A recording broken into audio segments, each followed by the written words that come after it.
L'événement demain soir, l'ouverture du Festival international du court-métrage de Clermont. Le président Jean-Claude Sorel est avec nous pour en parler. Bonsoir. Bonsoir. On imagine que ça doit fourmiller en ce moment entre la Maison de la Culture et la Jetée. Rassurez-nous, est-ce que tout est prêt ? Tout sera prêt demain. C'est pas encore tout à fait prêt, mais ça sera prêt. On a l'équipe qu'il faut pour qu'on soit prêt à l'heure. Un mot peut-être déjà sur les différentes compétitions. D'abord, l'international, encore et toujours des films qui viennent des quatre coins du monde. Voilà, oui, un beau 59 pays présents, représentés du moins. La sélection française, comme d'habitude, foisonnante, riche. Le labo traditionnel, plus bien sûr le pays à l'honneur cette année qui sera le Cuba, dont on veut montrer les jeunes réalisateurs qui sont pleins d'envie. Et puis bien sûr la thématique sur les mouches et autres bestioles. Par rapport pour donner des fourmis dans les jambes aux spectateurs. Par rapport à la programmation internationale notamment, est-ce que vous fixez des objectifs, représenter un maximum de pays ou tout simplement ça varie en fonction des années ? Ce qui prime toujours, c'est la qualité des films. On fait pas de... Alors il y a aussi, j'ai oublié, le panorama africain qui comprend cette année 3 programmes. Alors vous pouvez nous rappeler... Avec des films originaires, surtout beaucoup de l'île de Maurice.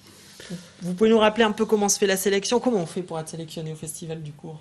Il faut d'abord envoyer son film. Comment se fait la sélection, le jury en fait, tout simplement ? Alors, bien sûr, devant la masse énorme de films, je vous rappelle, 7200 films reçus cette année, dont 1400 pour le français.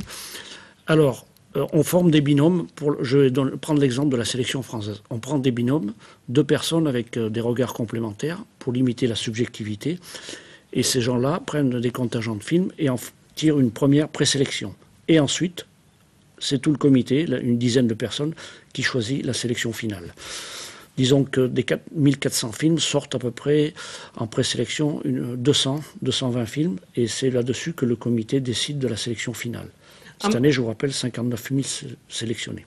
Un mot sur l'association, sauf qui peut le court-métrage, qui fait vivre ce festival, mais qui ne fait pas que ça de toute l'année finalement. Non, depuis le début du festival, les organisateurs lucides ont compris les enjeux de s'ancrer dans le territoire en développant plein d'actions qui d'ailleurs par la suite sont devenues des dispositifs nationaux, notamment autour du pôle d'éducation à l'image. Le centre de documentation, puisque maintenant on a une mine de courts-métrages, on a à peu près 70 000 courts-métrages qu'on peut consulter de manière libre au centre de documentation. Et depuis début 2000, la commission du film Auvergne, chargée d'accueillir des tournages en Auvergne. Un festival comme Clermont, ça représente combien de bénévoles aujourd'hui ?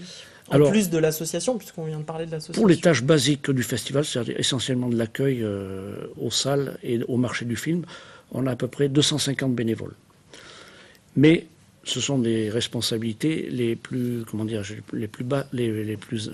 humbles.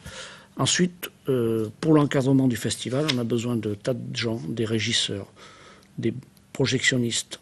Ceux-là sont salariés temporaires. Il y a aussi 2 postes étonnants, ceux qui font circuler les bobines entre tous les sites, qu'on appelait les bobinos. Très bien, on va en venir nouveau métier. On va en venir au problème qui fâche un petit peu. Vous l'avez évoqué lors de la conférence de presse de présentation du festival. Ce sont les problèmes financiers et les coupes budgétaires, notamment dans les subventions. Où on en est aujourd'hui ? Est-ce que l'avenir du festival est assombri ? Non, on a pris des mesures préventives parce que nous sommes de bons Auvergnats. On ne dépense pas l'argent qu'on n'a pas ou qu'on n'a plus. Donc les mesures qui ont été annoncées de restrictions, on a un peu taillé dans le superflu. C'est uniquement par prudence. Mais je rassure le public, la situation financière de Sauf qui peut est très bonne. Donc ce sont des mesures circonstancielles. C'est des subventions publiques, notamment, qui font défaut. Voilà, 2 collectivités territoriales défaillantes.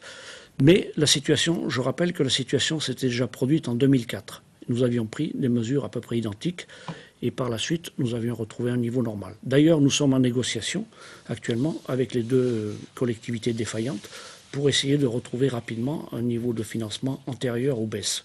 Et là, donc, la situation s'éclaircirait. Mais je rassure le public et les Clermontois, le festival n'est pas en danger. Très bien, c'est une bonne nouvelle. Rendez-vous donc demain soir pour la séance d'ouverture de ce festival international du court-métrage. Merci Jean-Claude Sorel.